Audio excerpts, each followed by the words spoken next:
invest in female founders across Asia, and I just want to hear your story. Could you share a little bit about yourself? Sure. Thank you for having me, Jeremy. Um, yes, I'm Tanya Rolfe, and I'm one of the 3 co-founders of Sophia, which is a financial education platform based here in Singapore. And we provide financial education to women with a mission to decrease the gender wealth and gender investing gap. Amazing. And what's interesting is that you have to take us all the way to the beginning, right? So, what got you interested in this issue in the first place? That's a very good question. Probably started in my law firm days in London. And I used to work within large international corporate departments doing M&A corporate work. And it was there that I was tasked actually with running a project to understand where all the female lawyers were going, because in law firms, much like in many corporate environments, we were hemorrhaging female talent, usually around the sort of 30s age bracket. And it was really to try to understand why and what we could do to address this. And what I realized is that the abundantly obvious why we were losing women, particularly in transactional legal departments, where you're expected to work sometimes 24 hours straight, not particularly conducive for women with children. And why was pretty clear. What can we do to address it was also fairly clear, but there was very little appetite from any of the law firms that I worked in to actually really do anything, to change anything. So yes, we can run projects and we can understand the problem better, but what are we actually doing about it? And I came away from working in law firms when I moved from London to Singapore, actually, so around 5 years ago now. And I decided, and I had my second child at the time, so I had a newborn baby girl with me arriving into Singapore. And I said, okay, I'm going to have my maternity leave in Singapore and I'm not going to return to the corporate world. But I still had this fire in my belly, I would say, for really I had a better understanding of the inequalities that were existing in the corporate world for women. And when I came to Singapore, and I decided that I wanted to do something different. And I was in a new country, new continent, a new mom. I felt like it was a great time to do something different. So I started to make some personal investments. And when I scratched the surface of the startup sort of world, I looked around and I said, well, where are all the women investors and the women founders? And that was the start of my obsession. And how did you first start tackling your obsession? The first thing I thought I needed to do was to find women who also had the same passion as I did, because strength in numbers. So I set out to find women much like myself who also wanted to make a difference, fund women, and were women that were acutely aware of the gender biases that exist in the world and had that little bit of fire in their bellies. So that's where I started. And funnily enough, I look back on this story now and laugh and chuckle to myself. But I was brand new into Singapore and I didn't know anyone. I literally had no friends here. I didn't know anyone when I arrived. And so the only network that I kind of had, but didn't really have, but I was signed up into this WhatsApp group of Sentosa mums. And I was in this group and I just said, hey ladies, is anyone interested in investing? And what do you know? There was a huge number of women that, oh, I'm X this bank, I'm X this bank, I used to be an accountant, I da da da, and I love this, and kind of grew from there. Awesome. And what's interesting is that there's some dynamics where you're tackling Southeast Asia as a funding gap overall, right? Yes. Versus startups. And then you're also talking about the female capital gap that you just mentioned as well. So could you share more about how those two trends or themes came together for you? Yes. So do you mean the wealth gap, the wealth gap that yes. So the gender investing gap for me was really what hooked me in, because, as I said, when I started to make these investments and I realized there were very few female investors in the rooms. Back then, I used to attend pitching events held by big sort of angel networks, and Google ran demo days, and so I used to go to those, and always noted that I was in a significant minority, being a woman in the room. And then when I'm watching, just a significant minority of women pitching. But then when I looked at the data, women, are opening a significant number of businesses. Are they? And when I realized there were very few female, made the correlation between a lack of diversity of investors to a lack of diversity of founders. And I wholeheartedly believe that that is largely one of the reasons we have women receiving so little funding. So the correlation, the lack of capital for their businesses, and the lack of that you mentioned, is that when looked at why women were not funding for their businesses, I as I mentioned, I could female investors on as decision makers. And then when I thought long and hard about, well, how do we get more females making investment decisions, I started women as investors and what was preventing them, and noted that the data told me that women were just not investing at the same rate as men, and not investing as much money. And why was that? And when I looked and I saw, well, we're over 51% of the population, so we're more than half of the world.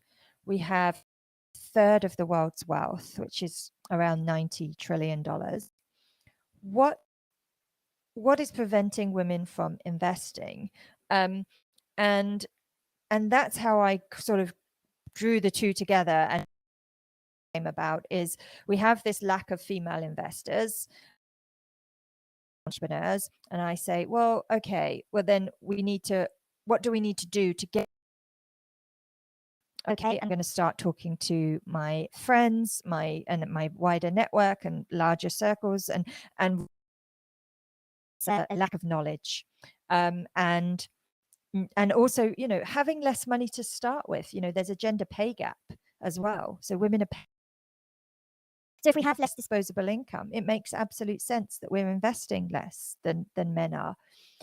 But what can we do with that? That 93 trillion that we do have, which is no insignificant amount of money, mobilize that towards women entrepreneurs. And that's how I made the correlation. And Sophia comes from a place of addressing both of those points.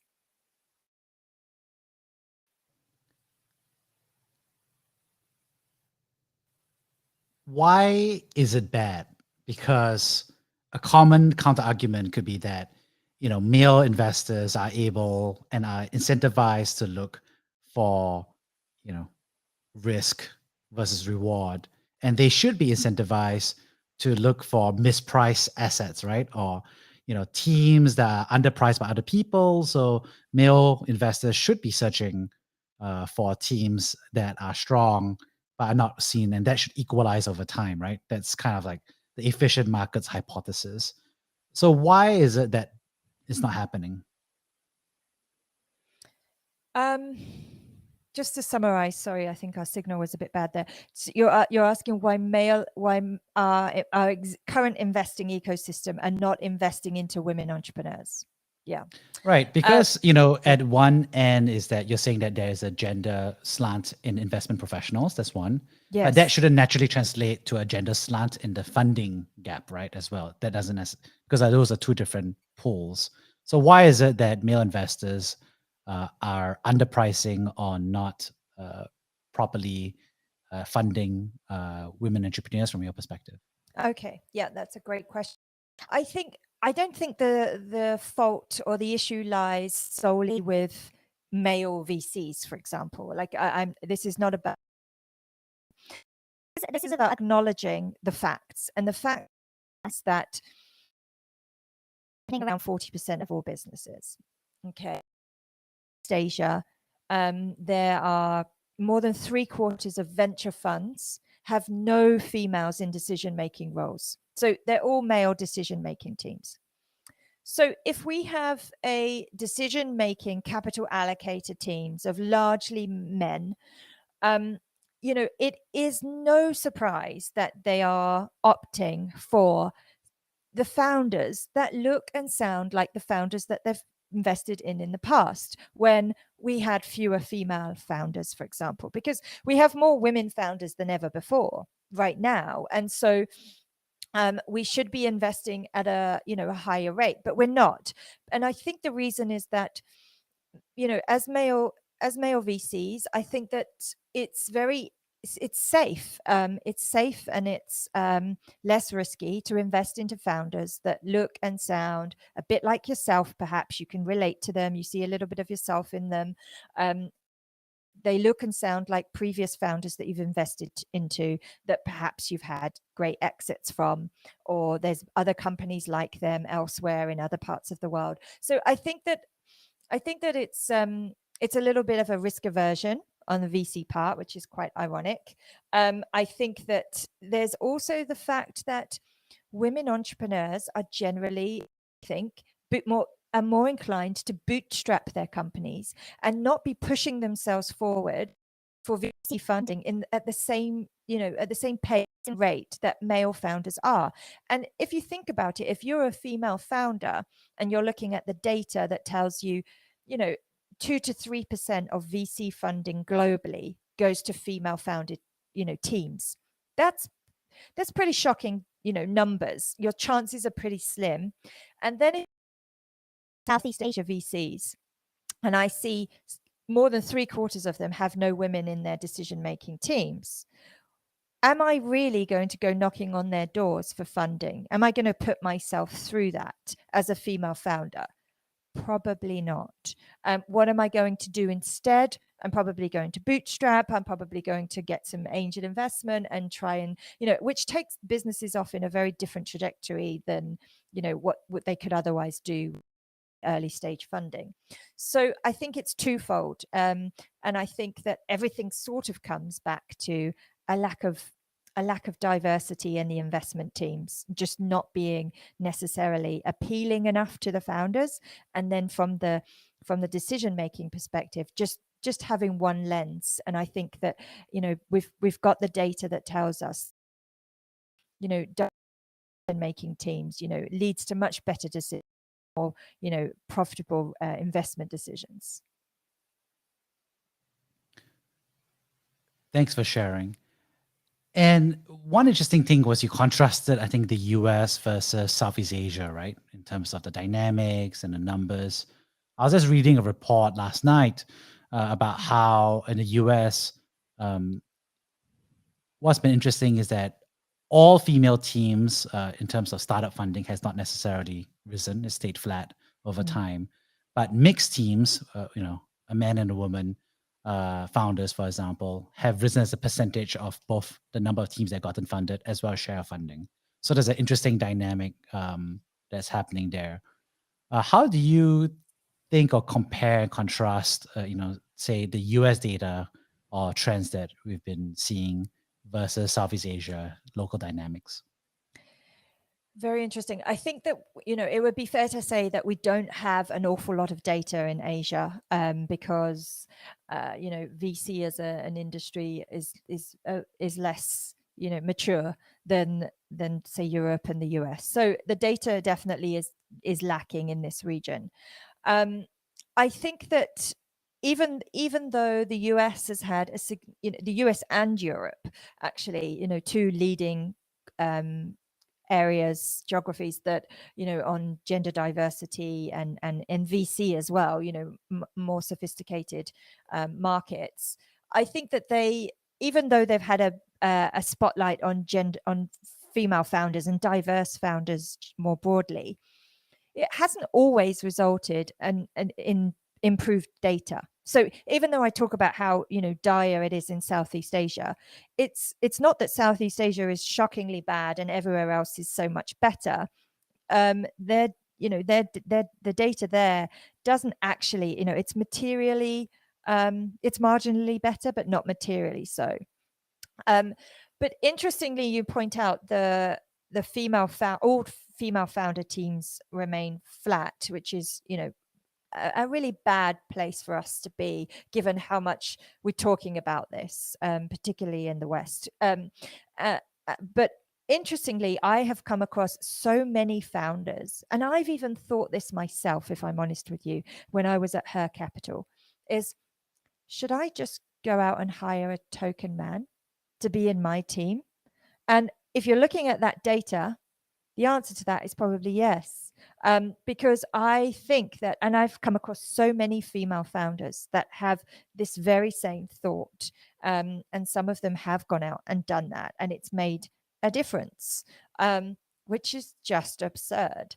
But I would love to see the data in, as we progress through the coming years and decade. I think the data in Southeast Asia will materialize more and more. And I don't think we're in that bad a shape compared to the rest of the world. I just think globally we're in a bad way. If you look at, I think it was 2012, all female teams received around, I think it was around 2.8% of VC dollars. And in 2019, that figure was stagnant. So we were still at 2.8%. So in 7-year period, we had not moved the dial. But I'm sure during that period that we all thought that gender equality was, somewhat top of our agenda, and we were all focused on it and things were improving. And the reality is that it wasn't. And then COVID hit 2019, and that 2.8%, which was already dire, went back to somewhere closer to 2%. And it's starting to pick up again. And you mentioned that data that you read, and I think it is a little bit improving last year, 2021. But if we carry on at this rate, we're going to take around 200 years to reach gender parity in the VC ecosystem between male founders and female founders, and that is just not good enough. Yeah, that's a real problem.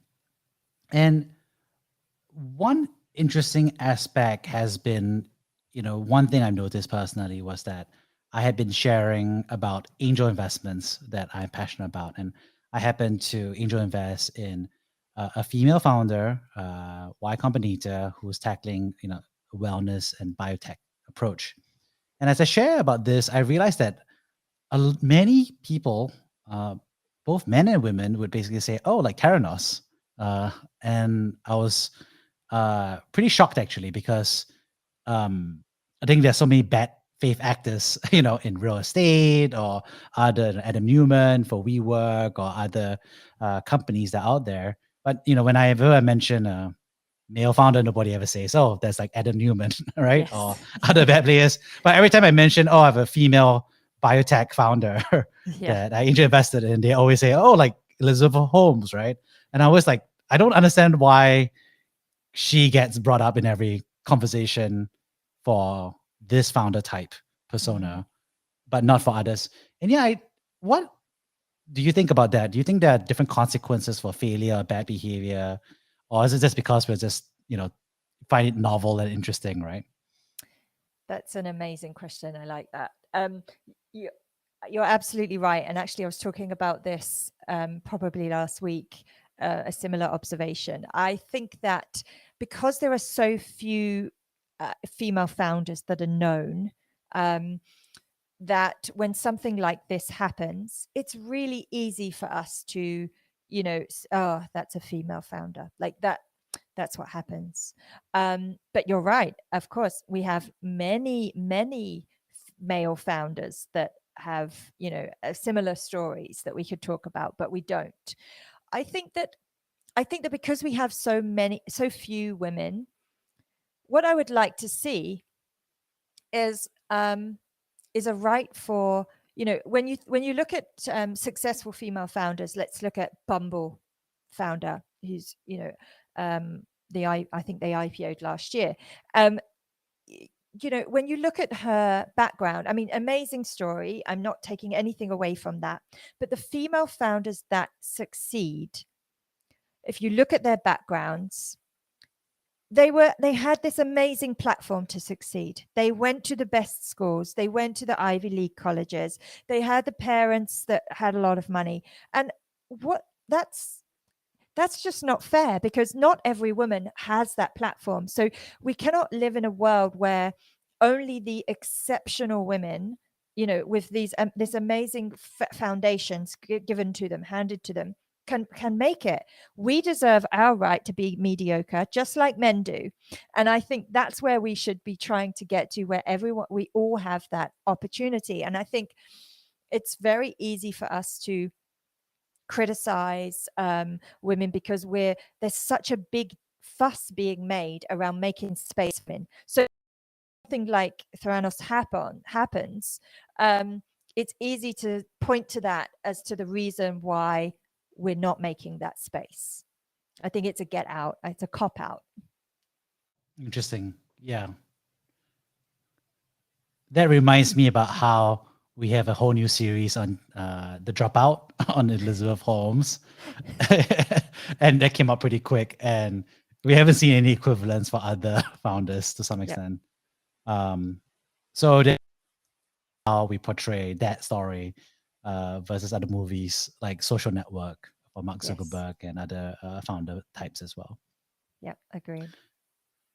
What's interesting about what you just said as well is that there's some intersectionality, right, between class / privilege / education, along with all of that. We just talked about gender as well as location, which corresponds somewhat to ethnicity or culture as well. How do you see that playing out? Because I think it's a tricky conversation, right? Because I think when we keep it simple, like, gender gap, 1 versus 2, right? It's a little easier to have that conversation. But when we have that intersectional piece, and then I think people find it very complicated, complex, and difficult to have that conversation, right? So how would you recommend folks think about that intersection? Jeremy, sorry, I think I lost you there. Sorry. How would you recommend that people talk or position themselves in that intersection between all those different dimensions? As founders? Yeah, or on capital. I mean, because both are pretty interesting, right? Founders tend to have less capital, but they have certain advantages. I'd love to hear your point of view on investors, right? Female investors, right? Because in general, they have more capital, right? So I'm just curious about how do women disqualify themselves because they feel like they can't speak, or there's some intersectional component of it? Or how would you recommend people play their part in that? Women feel like they can't speak in what circumstance? Sorry? I was curious about, do people feel like they can't speak because they're upper class in that sense, or they come from certain cultures or ethnicities, or they come from different gender? How, I think there's a lot of sensitivity around that intersection, right? Which is, where everyone's qualified, also you can feel disqualified from speaking about the issue or helping out. So how would you deal with that issue? Yeah, I think that where we are, Jeremy, in Singapore, it's still very. I think people are still thinking very traditionally, and I think that that's quite different. That's a big difference that I see between, say, here and my home country. So I'm from the UK. And I think that people are unapologetic with regards to their backgrounds. And I think that it's resonating. And perhaps COVID has played a part in that. I feel that we are much more open, and more, our values have come to the fore a lot more. And we are much more open generally to diversity as a whole. So whether that's economically, gender wise, sexual orientation, etc. I think that we have some work to do in Asia to empower people to find that voice. And I think there's definitely cultural differences that will remain at play, regardless. But I think that people in from what I'm seeing, let's use LinkedIn as an example. I'm seeing a lot more stories, relatable stories from people from all walks of life, from all backgrounds, and people being very, very open about themselves and their personal story, whether that's they have had no money, they came from zero, this is how bad their life was, and look at them now. Like, so I think that people are finding their voice, and I think that is going to happen here too. I can see that already. What's interesting about your personal experience is that you've actually tackled this problem from three different approaches, right? Once as a syndicate, once as a fund, and now with Sophia from a learning platform. Could you share a little bit more about what your experiences with those three approaches and why you also are experimenting with those approaches and what you've learned along the way? Yeah. So I think there's a story to connect the three of them that, will probably join up the dots for a lot of people. The angel investment network that I started was, going back to my just arrived fresh off the boat into Singapore. That was my sort of first foray into investing, and I decided, okay, I need to find a group of women like me coming together, like-minded women coming together to support female entrepreneurs in Asia. It was that simple.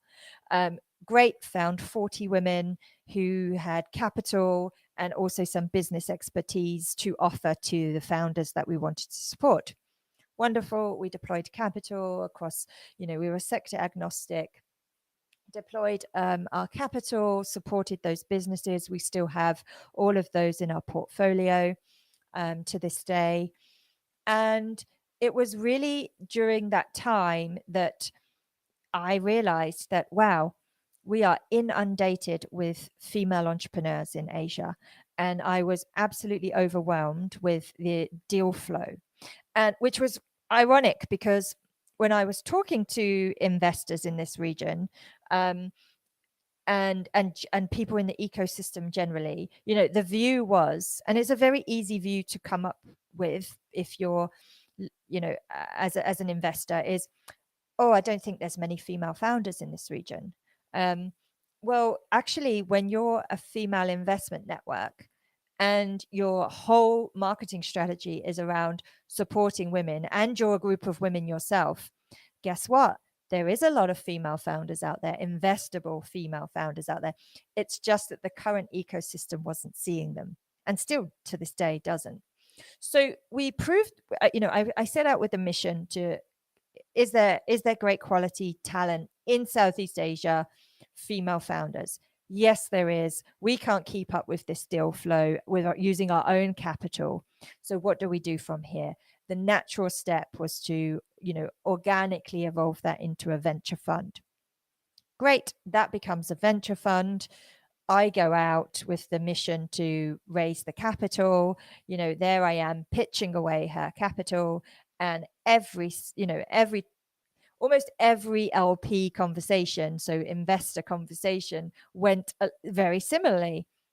Oh, well, I don't think there's any female founders you can invest in. I don't know about this strategy. Okay, well, look, we've been doing this for 3 years. There's lots of female founders out there, actually. This is why I think that you think that, and I think you're wrong. And this is why we, look at our deal flow, look at this, look at our track record here. Or no, I still don't see why female founders would come to you at Her Capital versus, Sequoia. Well, maybe because if you look at the portfolios of those VCs, there's not a lot of women in them, and actually, we were seeing female founders saying, we don't just want any old person on our cap table. We want to curate our cap table. We want to choose who our investors are. And yeah, there's not a lot of capital out there, but we're not just going to take money from anyone. And that's a switch in the power dynamics, because no longer have you got just a bunch of founders saying, oh, I just need money. I need money from anywhere. They're saying, well, I'm going to be picky about who my investors are. And actually, as a female fund, you're exactly who I want on my cap table. So the opportunity was it was an arbitrage opportunity. The opportunity for us as a fund was just huge. The deal flow was huge. The fundraising was just soul destroying because of these same repetitive conversations of no one really getting it. And I think it comes down to the fact that no one could see. And I think we were 2 or 3 years ahead of like our time here in Asia. And I think, if we tried again in 2023, I think would be a different story. So coming to that conclusion of, oh my goodness, I'm not sure how much longer I can do this for. Fundraising is just, ridiculously hard. I think, I went away and thought deeply about this problem, and I did not want to give up because there's this huge amount of female talent. Why is never anyone else seeing this? And went away, thought deeply about it, and realized that actually, the most empowering thought I could have was, well, women already hold so much money. As a group, as a population of which is over half the world's population, yes, we want everyone involved. We do want guys involved in, ensuring gender equality. But if the VC ecosystem doesn't want to get involved in that, then we should not just be completely deflated and give up. We already hold so much wealth. How do we mobilize that capital that is currently held by women, some 90 something trillion dollars? Well, I think we plug the knowledge gap that exists, and that's what Sophia does. So it plugs that knowledge gap. It educates women on finance, right from financial basics through to cryptocurrency investing and angel and VC, which is obviously my speciality, and in the hope that we can mobilize some of that capital and drive that towards women-led companies. It's interesting because you're tackling 3 different groups of people, right? A syndicate is people who already have the capital and Yeah. experience in investing. A fund, you're working with the LPs, which is a different group base of capital, and deploying that. And now you're doing education, which is like the earliest, right? People who are not yet begun investing yet, but are interested in doing so. What did you learn from this new education approach? Is it more junior? Are they more excited? What's that contrast versus the other people that you've worked with? Yeah, you're absolutely right. There's, more sophisticated investors, less sophisticated investors, and complete novices. And I think that we're really tackling the group that knows they need to do something with their money. It's sitting in the bank. They don't know where to start. There's so much information out there. Who do I trust? Because if I go on to YouTube, where everyone seems to have a YouTube channel talking about what to invest into, who's right and who's wrong? Who do I trust? And I just don't know. And so it's a very niche group of women, that have some capital. They don't know where to go. They don't know who to trust. But they know that they want to do something with their money, and they also, most importantly, want to do something meaningful with that money. data tells us women are much more likely to invest into, greener companies, more sustainable companies, companies that hire more women into leadership roles, etc. So this benefits everyone, the entire planet. So the fact that we don't have women investing is just catastrophic for the whole world. We need more women investing. So it's not that, we want to be very careful at Sophia. We're not about taking a complete group of, for want of a better word, unsophisticated investors, new investors, and just, throwing some skills at them and sending them out into the world to risk all of their money. That would be completely, unethical.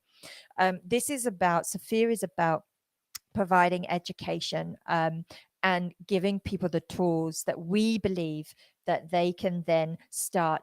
And if that's very small and benefiting from, compounding those investments, that's what we want to do, just to take that first step to start to do something that they want to do, but do it in a way that is safe and secure and surrounded by people that are in a similar position to them. So it's not just, here's some skills and now go off out into the big wide world and find some investments on your own.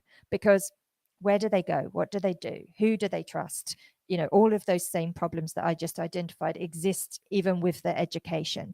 So we have to, provide that platform where we can say, well, look, this is the education, and now, let us help guide you with some of this investment. Where do you start, and how do you do that in a safe, kind of comfortable way for you? So it's a very different approach, but as 3 women founders ourselves who started out in a very similar way, we've lived and breathed this. And I've worked with women, who are new to investing for some time. Even the ladies at Ladies Investment Club, some of them were brand new to investing too. So this isn't my first rodeo with new investors. And it's amazing how when you talk the language and you walk the walk and you have been there and you've done that and you understand what language turns these women off and what language actually gets them excited, it just works. It just actually magically works.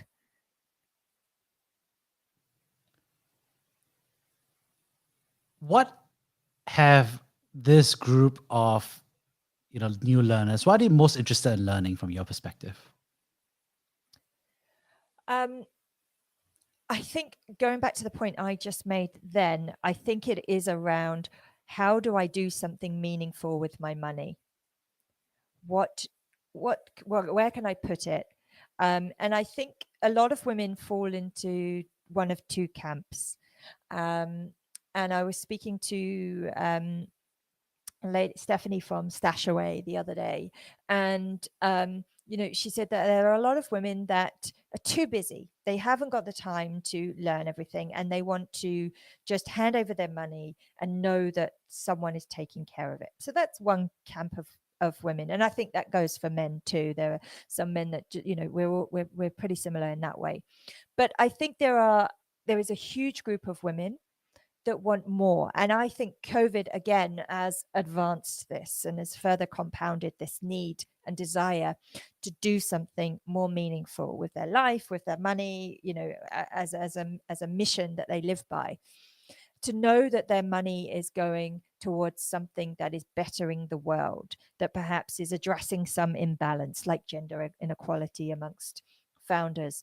And I think when we look around at the tech world and at businesses of the last decade or so, and VC, there's been a lot of really bad companies doing really bad stuff for our planet and our people.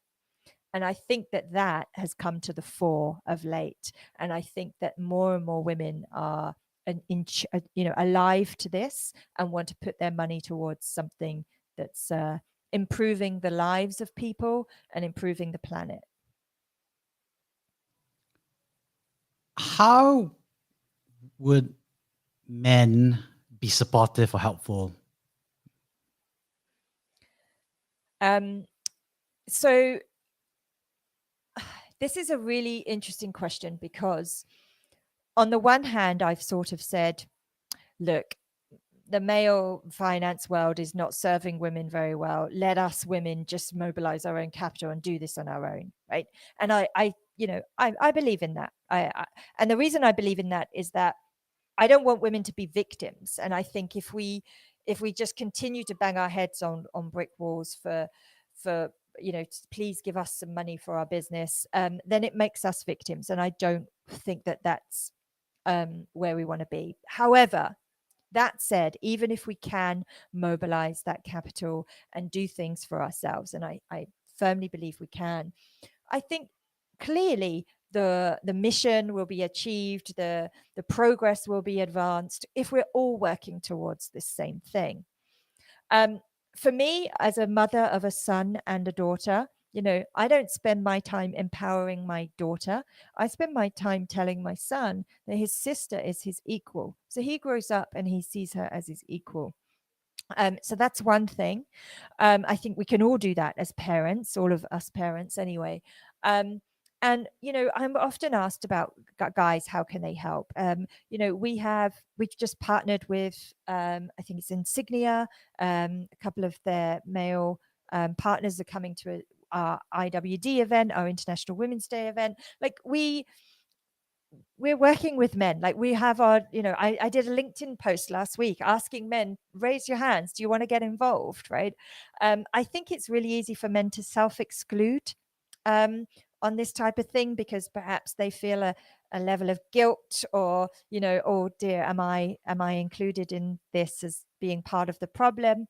And I don't think that that's the case. And I would urge men to do what they can to get involved in this, because I think that when you have guys actively leading, it makes people, everyone, men and women, stand up and take notice, because this is not a problem that is affecting them. This is a problem that's affecting another group of people. So to have men stand up and talk about this as an issue, and to consciously think about it in their investment decisions, for example, I think that is a very bold statement. Thank you so much for sharing. On that note, could you share with us a personal story where you have been brave? Yes. So my motto in life is fortune favors the brave. And actually I have it written on my whiteboard right in front of me. I think the bravest thing I've ever done, as people keep telling me, and I think it might be brave / stupid, was people couldn't believe that I was setting up another business. And I think people saw the stress and the anguish over the fundraising at Her Capital. And I think that when you say, okay, well, I'm trying this because I think this is the answer to my problem that I had at Her Capital, I think that people think, wow, that's mad. You should just go and get a job at PricewaterhouseCoopers, because that's nice and safe and you get your nice salary, and it's, you can go home at 6 p.m. And then they see me working really hard at Sophia and they think, wow, what are you doing? But for me, I just feel like, yeah, okay, it might be a little bit, bold, but I think it's brave. I feel brave actually doing this again, because undertaking a startup is no small feat, as you well know.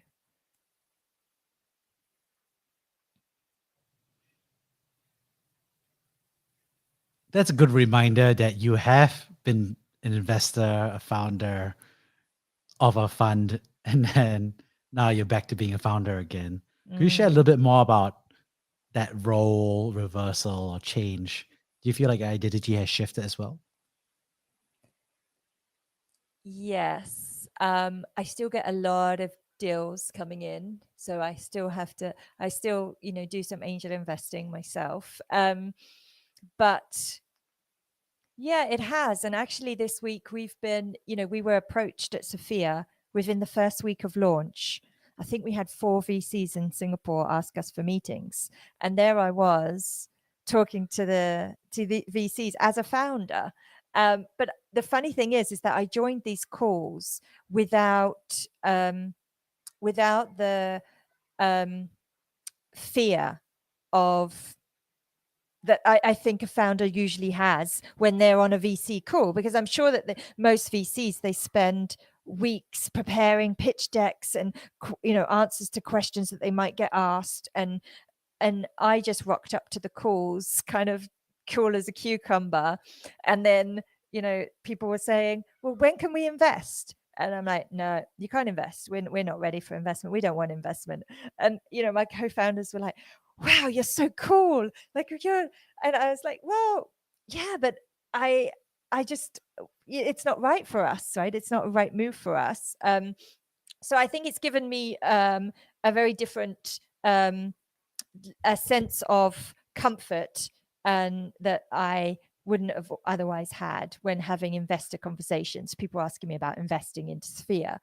I understand, and I'm not desperate, and I have an understanding of what investors want and what they're looking for, and so I'm not on edge and really uncomfortable and thinking I'm going to get asked a difficult question, etc. I'm very chill. So yeah, it's a very different role, but one that I think the former is helping me with this latter role. Amazing. Thank you so much, Tanya, for sharing all of that. On that note, I'd like to kind of like summarize the three big themes that I got from this conversation. The first is thank you so much for sharing a lot of detail. We got quite deep into the female capital and funding gap. So we talked about what it looks like in the US and globally. We talked about how it looks like in Southeast Asia. We talked about how it intersects with income and class and education and geography and culture. So there's some interesting dynamics that's there that we got to discuss, and really got some flavor about, I think, the urgency and importance of the issue, especially because there's a difference between the gap or the divergence on the founder side, and how there's a gap and divergence on the investor side. And it's interesting to see how they interplay with each other with how you shared it. Yes. The second thing that I really appreciated was you actually sharing your different identities, right? Being a syndicate leader, being a fund leader, and being a founder in terms of education. So it was just interesting to see, I think, the line that connects that, the journey, the learnings and evolution, as well as your preferences and how that's shifted over time in terms of identity. So that was really interesting. And lastly, thank you so much for sharing about I think the personal stories, right? About fortune favors the brave, about how you are learning and championing some of those virtues that you call upon for others to do, and all those personal anecdotes about how you've seen that play out in your different roles has really been interesting. So thank you so much, Tanya, for sharing your journey with us. Thank you so much, Jeremy, for having me. I really enjoyed our chat. Thank you.